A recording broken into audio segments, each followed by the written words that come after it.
અમદાવાદના એરપોર્ટનું નામ સરદાર સાહેબનું અમારે આપવું છે. કેબિનેટમાં પ્રસ્તાવ કરીને મને કીધું કે હું જાતે ત્યાં નામકરણની વિધિ કરવા આવું.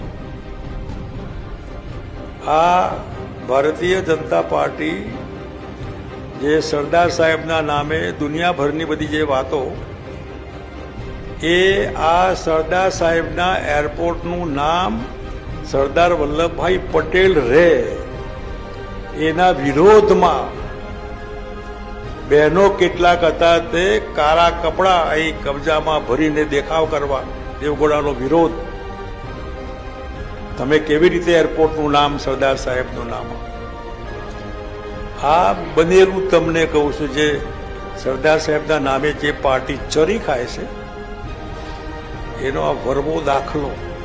એમને નામ મંજૂર નહોતું તો એ આપણે આપ્યું.